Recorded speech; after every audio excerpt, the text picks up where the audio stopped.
चंपा की कहानियाँ। बहुत समय पहले की बात है। गंगा के तट पर बसे एक समृद्ध राज्य में विक्रम सिंह नाम का एक व्यापारी रहता था। विक्रम सिंह अत्यंत धनवान था। उसके पास आलीशान महल, सैकड़ों सेवक और व्यापार के लिए बड़े-बड़े समुद्री जहाज थे। लेकिन इतना सब कुछ होने के बाद भी विक्रम सिंह के मन में एक गहरा डर समाया रहता था, कहीं उसका धन छिन न जाए। वह दिन रात केवल अपने धन को बढ़ाने और उसे सुरक्षित रखने की युक्तियों में लगा रहता। उसके दो बेटे थे, अजय और विजय। विक्रम सिंह चाहता था कि उसके बेटे भी उसकी तरह दुनिया के सबसे अमीर व्यक्ति बने, लेकिन उसने उन्हें केवल पैसा कमाना सिखाया, जीवन के मूल्य नहीं। समय का चक्र घूमा और एक बार राज्य में भीषण अकाल पड़ा। व्यापार ठप हो गया और समुद्री तूफान में विक्रम सिंह के कई कीमती जहाज डूब गए। देखते ही देखते उसकी संपत्ति रेत की तरह हाथों से फिसलने लगी। जो मित्र कल तक उसके साथ महलों में दावते उड़ाते थे, उन्होंने मुंह फेर लिया। विक्रम सिंह को अपना महल बेचना पड़ा और वह अपने परिवार के साथ एक छोटी सी कुटिया में रहने चला गया।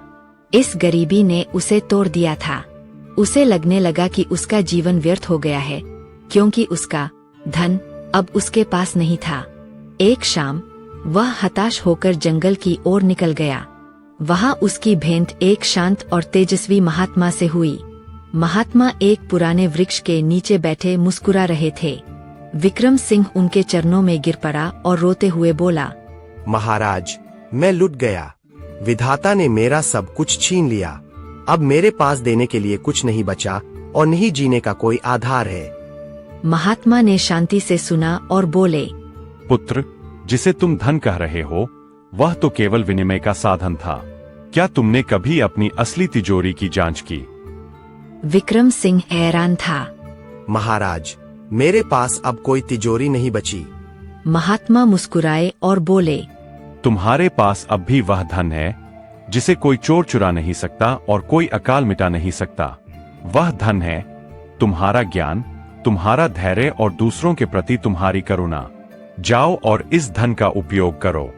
विक्रम सिंह को महात्मा की बात समझ में आ गई। उसने घर लौटकर अपने बेटों को बुलाया और कहा, मेरे बच्चों, अब तक मैंने तुम्हें केवल सिक्कों की गिनती सिखाई, लेकिन अब हम जीवन का पाठ सीखेंगे। विक्रम सिंह ने अपनी बची कुची जमा पूंजी से एक छोटी सी पाठशाला और औषधालय शुरू किया। उसने गांव के बच्चों को व्यापार की बारीकियां सिखानी शुरू की और बीमारों की सेवा में समय बिताने लगा।